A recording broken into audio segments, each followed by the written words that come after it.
Hey guys, it's Russell back, and on today's video, as part of our continuing series on Bring That Mercedes Back from the Dead, we're going to accomplish two things today on this episode. Number one, we're going to extract the power steering fluid, and we're going to change the power steering filter. If you're not familiar with Mercedes, I bet you didn't know it had an actual power steering filter. And also, we're going to be extracting the brake fluid.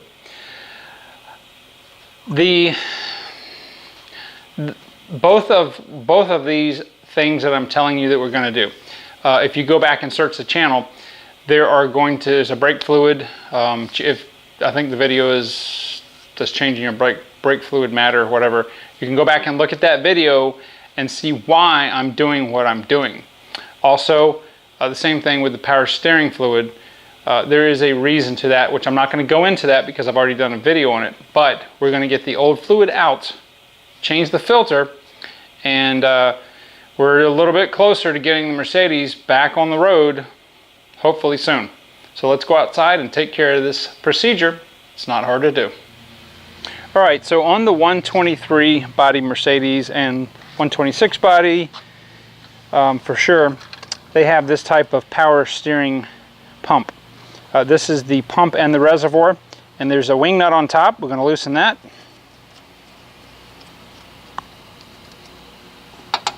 We're going to pull the cap off.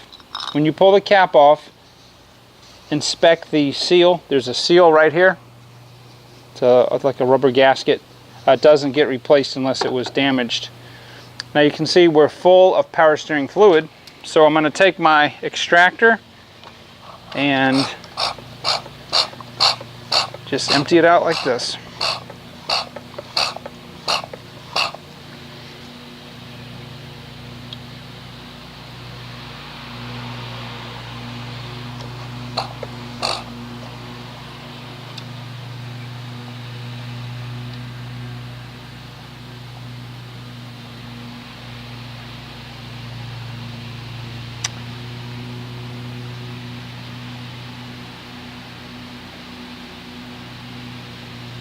This is a procedure that really should be done yearly, for sure.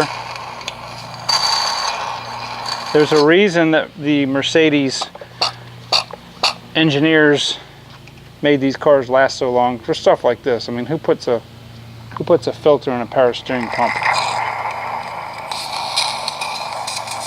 Okay, so we've got that out of the reservoir. Now, if you really want to take this to the extreme, you could loosen the lines down at the steering box and empty the rest, but there's not that much fluid in there. The bulk of the fluid is in here. All right, I want to show you guys something real quick that I failed to mention.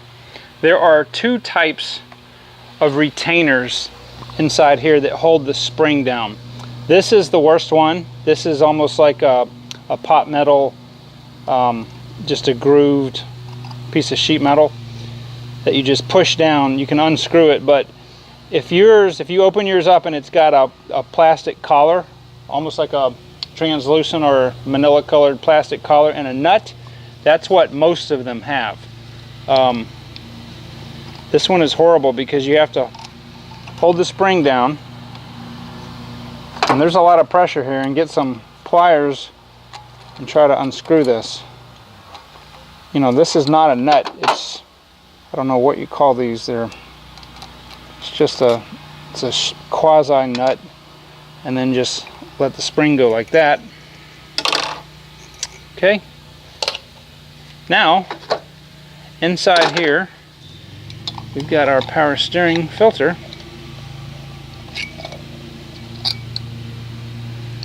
And there it is, just like that. I'm gonna let that drip just a little bit. Now there's quite a bit of fluid underneath the filter itself, so I'm going to extract again.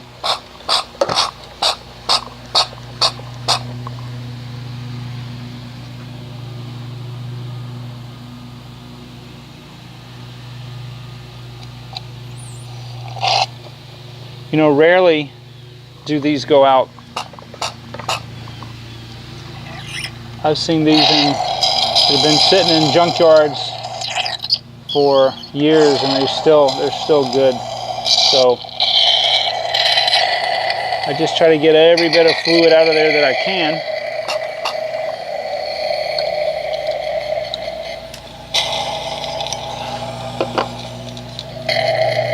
And I'll give you a shot of that inside there.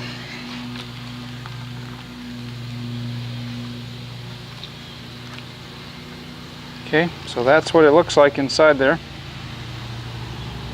And I'm just going to take our new power steering filter, set it in there, and then we're going to fill it up with power steering fluid. Check your manual, because some of these you can use power steering fluid or ATF. And here's our brand spanking new filter. Make sure that the serrated edge, this part, faces up.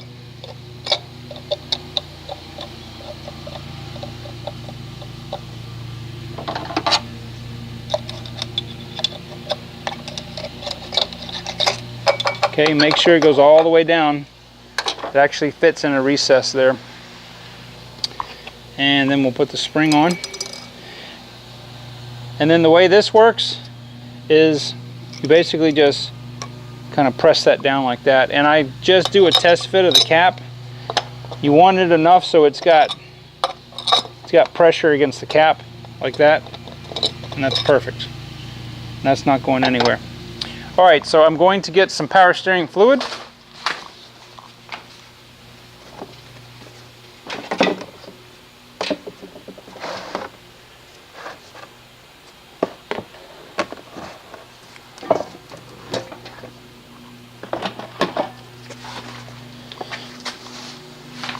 It's nothing special. If you'll go back and watch my other video on why to even do this, because you should be extracting this out once a year anyway. And you see the color power steering fluid it's kind of like brake fluid. It's nearly clear. The filter really should be changed. I mean, they're really cheap to do, but I like to do this once a year. And there is there's a mark inside there, which is about maybe a ½ inch from the top. And you can see that it's you can see the filter all the way down, whereas before you couldn't. Now I think ATF fluid may have been in there because it was a little darker. But just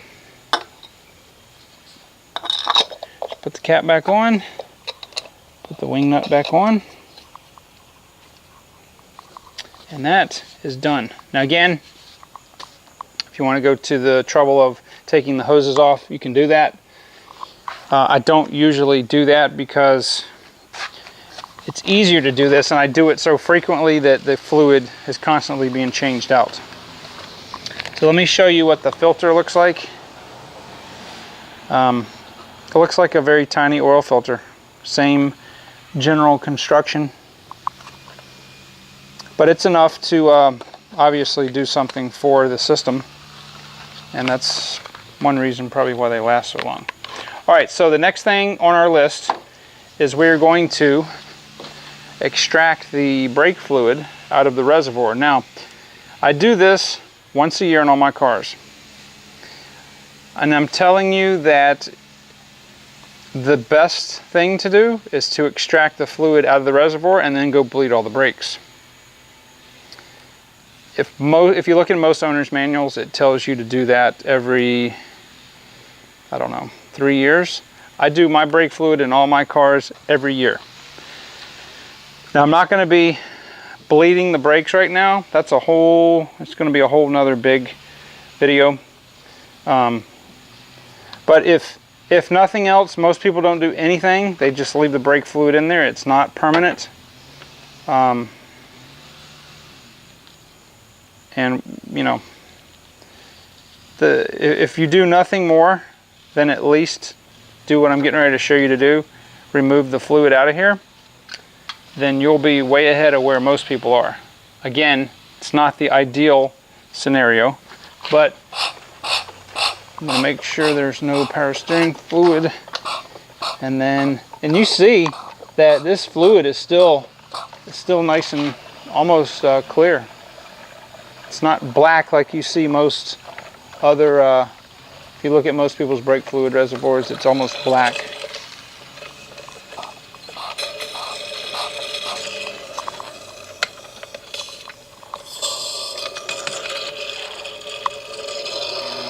All right, so it turns out that me messing with this cap right here ended up breaking it. So that means that I get to do a how to replace the reservoir on your Mercedes, another video. So we'll end up having to bleed the brakes anyway in another video, but that's the basic maintenance. Again, I do this once a year on all the cars at a minimum. Normally I will go and bleed all 4 brakes, but we're not going to have time to do that on this video. But now we're going to be forced to do that on this video, which is just fine. So anyway, hopefully that helps you guys if you have a Mercedes diesel, or even if you don't. All cars have braking systems. All cars use brake fluid. And I highly encourage you to go watch my video that I did on should you change your brake fluid and also your power steering fluid. Both of these really cheap. I probably didn't use $1's worth of fluid between the both of them, but it helps keep the seals conditioned, and it's always got new fluid, etc.